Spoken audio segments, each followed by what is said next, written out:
Well, here's a live look at Toronto this morning. We'll be keeping an eye on the provincial legislature today for any updates to Ontario's plan for fourth doses of COVID-19 vaccines. The province is among the latest to announce new or expanded plans for additional booster shots, with a focus on protecting those most at risk during this spring wave of infection. Let's bring in Michael Serapio now to talk more about this. Good morning, Michael. We're also getting some new guidance about fourth doses from the National Advisory Committee on Immunization. What are you hearing? Yeah, you're right, Jennifer, and good morning to you, because as we talk about NACI, not only is it expanding its recommendation for fourth doses now, it is also recommending a rapid deployment on these booster shots, in particular for people, seniors 80 and older, and for those living in long-term care and in congregate settings. Now, up until this point, NACI was recommending fourth doses for moderately and severely immunocompromised people and for Indigenous people younger than 70. But again, it is now expanding the recommendation, and there are multiple reasons for this. Of course, jurisdictions across the country are or have already dropped requirements for protections like masking and vaccine passports, but there's also the circulation of BA2, the more transmissible subvariant of Omicron, and the fact that over time, the first 3 doses will wane in their ability to protect. So to that, take a listen to BC's Provincial Health Officer Dr. Bonnie Henry during a briefing yesterday.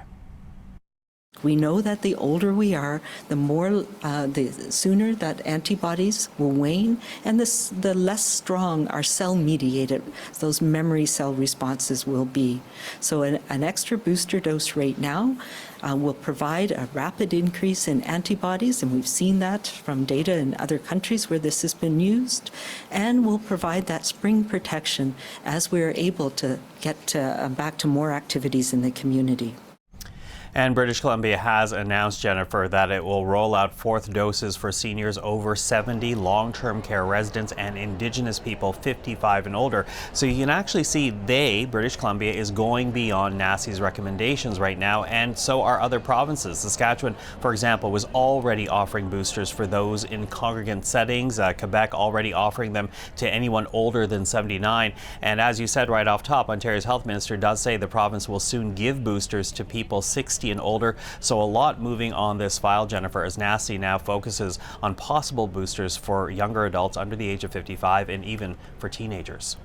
And Michael, as you say, this is all partly a response to that BA2 sub-variant, and it even has some provinces rethinking certain policies, provinces where most restrictions may have been lifted. What are you hearing on that front? Yeah, and you're absolutely right, because as you say, a number of provinces have lifted the majority, if not all, restrictions, like Manitoba, Saskatchewan, Alberta, Ontario. In fact, those are provinces that no longer have mask mandates. And Quebec and PEI, well, they were expected to follow suit, but masking requirements for indoor spaces will in fact now stay in both provinces, at least in this moment and for the next few weeks. Take a listen to Quebec's Dr. Luc Boileau, followed by the PEI Premier, Dennis King. We're hoping that adding 2 weeks of this mandatory proposal will be fair enough, but we have to wait and see how the progression of this wave will be. It's still moving up, so let's face the situation. There will have to come a time where government will not need to mandate these things, and the public responsibility will have to be something that individuals will have to take up, and I know they will. But we're not there yet.